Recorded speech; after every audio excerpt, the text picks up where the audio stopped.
ನಮಸ್ಕರಿಸಿ ಅದೇ ರೀತಿಯಾಗಿ ಇವತ್ತನೇ ಈ ಒಂದು ಸುಂದರ ಸಂಜೆಯ ಈ ಒಂದು ಮಾಧವ ದೇವರ ಒಂದು ನಾಟಕ ಸಂಘದ ಒಂದು ಕಾರ್ಯಕ್ರಮದಲ್ಲಿ ಉಪಸ್ಥಿತಿರುವ ಎಲ್ಲ ಈ ಮಬ್ನೂರು ಗ್ರಾಮದ ಅಧ್ಯಕ್ಷರು ಒಳಗೊಂಡು ನಮ್ಮ ನರಿ ಬಂಧುಗಳಾಗಿರ್ಬೋದು, ಮೇಟಿ ಬಂಧುಗಳಾಗಿರ್ಬೋದು, ಚುಂಚನೂರು ಬಂಧುಗಳಾಗಿರ್ಬೋದು, ಯಲ್ಲಪ್ಪ ಅವರಾಗಿರ್ಬೋದು, ಪಾಟೀಲ್ ಬಂಧುಗಳಾಗಿರ್ಬೋದು, ನಮ್ಮ ಉಪಾಧ್ಯಕ್ಷರಾಗಿರುವ ಡಿ ಕಿನ್ನೂರಿ ಆಗಿರ್ಬೋದು, ರಾಮಚಂದ್ರ ಪಟಾದವರಾಗಿರ್ಬೋದು, ಹಾಗೂ ಹನುಮಂತ ಆಗಿರೋ ಡಿ ಟೋಪೋಜಿ ಅವರು, ಎಲ್ಲ ನಮ್ಮ ತಾಲೂಕಿನ ಗಣ್ಯರು ಹಾಗೂ ಈ ಗ್ರಾಮದ ಎಲ್ಲ ಹಿರಿಯರು, ಯುವ ಮಿತ್ರರು ಹಾಗೂ ನೀವೆಲ್ಲರೂ ಸೇರಿ ತಾಯಂದ್ರಿಗೆ ಈ ಒಂದು ಜಾತ್ರಾ ಮಹೋತ್ಸವದ ಹಾರ್ದಿಕ ಶುಭಾಶಯ ಕೋರಿ ನನ್ನ ಅನಂತ ಕೋಟಿಯ ಪ್ರೀತಿ ನಮಸ್ಕಾರಗಳನ್ನು ತಿಳಿಸಿ, ಬಂಧುಗಳೇ, ಬಹಳ ಸಂತೋಷ ಆಗ್ತದೆ. ಈ ನಮ್ಮ ಪರಂಪರೆಯನ್ನು ಉಳಿಸ್ಕೊಂಡು ಬೆಳೆಸ್ಕೊಂಡು ಹೋಗುವುದು ನಿಜಕ್ಕೂ ಬಹಳ ಸಂತೋಷ ಆಗ್ತದೆ. ನಾನು ಬರುವಾಗ ಕಾರ್ನಲ್ಲಿ ಹೇಳ್ತಾ ಇದ್ದೆ, ಮಬ್ನೂರು ಗ್ರಾಮಕ್ಕೆ ಬರೋದಂದ್ರೆ ಒಂದು ಖುಷಿ. ಯಾಕಂದರೆ ಪ್ರತಿ ತಿಂಗಳ ನೀವು ಯಾವುದೋ ದೇವರನ್ನು ಜಾತ್ರೆಯನ್ನು ಮಾಡಿ ಭಾಳ ಸಂತೋಷದಿಂದ ಎಲ್ಲರೂ ಒಗ್ಗಟ್ಟಿನಿಂದ ಜಾತ್ಯತೀತವಾಗಿ ಪಕ್ಷಾತೀತವಾಗಿ ಬಹಳ ಅದ್ಧೂರಿಯಾಗಿ ಜಾತ್ರೆಯನ್ನು ಮಾಡ್ತೀರಿ. ನಾವು ಪ್ರತಿ ವರ್ಷ ಇಲ್ಲಿ ಜಾತ್ರೆಗೆ ಬಂದಾಗ ನನಗನ್ನಿಸ್ತಾ ಇತ್ತು ನಮ್ಮ ಊರಾಗ ಯಾಕೆ ಜಾತ್ರೆ ಆಗ್ತಾ ಇಲ್ಲ ಅಂಥೇಳಿ.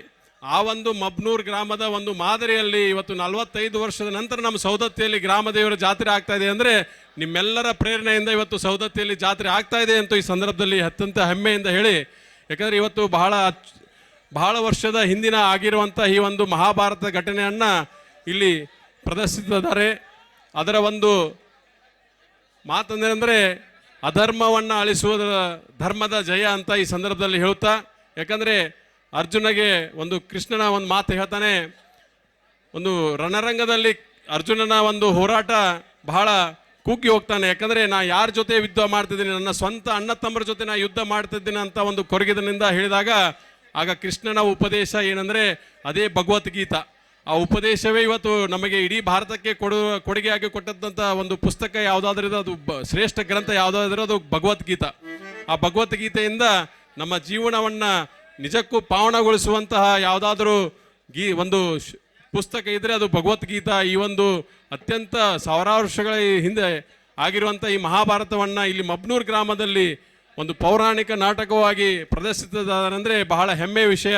ತಾವೆಲ್ಲರೂ ಶಾಂತ ರೀತಿಯಿಂದ ಎಲ್ಲ ಕಲಾವಿದರಿಗೆ ಹಾಗೂ ಸಂಗೀತಗಾರರಿಗೆ ಪ್ರೋತ್ಸಾಹವನ್ನು ಕೊಟ್ಟು ತಾವು ಈ ಕಾರ್ಯಕ್ರಮವನ್ನು ಯಶಸ್ವಿಗೊಳಿಸಬೇಕು ಅಂತ ತಮ್ಮಲ್ಲಿ ವಿನಂತಿ ಮಾಡಿ, ಈ ಒಂದು ಕಾರ್ಯಕ್ರಮಕ್ಕೆ ಈ ಕ್ಷೇತ್ರದ ಶಾಸಕರು ಹಾಗೂ ಪ್ರೀತಿಯ ಸಹೋದರ ಆಗಿರುವಂಥ ವಿಶ್ವಾಸ ವೈದ್ಯರು ಆಗಮಿಸಬೇಕಾಗಿತ್ತು. ಅನಿವಾರ್ಯ ಕಾರಣದಿಂದ ಬೆಂಗಳೂರಿಗೆ ತೆರಳಿದ ಕಾರಣ ಅವರು ಬರಲಿಕ್ಕಾಗಿಲ್ಲ. ನಾಳೆಯ ದಿನ ಒಂದು ನಾಟಕ ಕಾರ್ಯಕ್ರಮ ಇದೆ ಅಂತ ಅವರೇ ನನಗೆ ಹೇಳಿ ನಾಳಿನ ದಿನ ಅವರು ಇಲ್ಲಿ ಕಾರ್ಯಕ್ರಮಕ್ಕೆ ಬಂದೇ ಬರ್ತಾರೆ ಅಂತ ಈ ಸಂದರ್ಭದಲ್ಲಿ ತಿಳಿಸುತ್ತಾ, ಈಗಾಗಲೇ ಡಿ ಟೋಪೋಜಿ ಅವರು ಹೇಳಿದ ಹಾಗೆ ಅವರು ಈ ಊರಿಗೆ ಬಹಳ ಗೌರವವನ್ನು ಇಟ್ಟು ಒಂದು ಎಲ್ಲ ಸಮಾಜ ಬಾಂಧವರನ್ನು ಗೌರವ ಇಟ್ಟು ಆ ಒಂದು ಕಾರ್ಯಕ್ರಮವನ್ನು ಏರ್ಪಡಿಸಿದ್ದಾರೆ.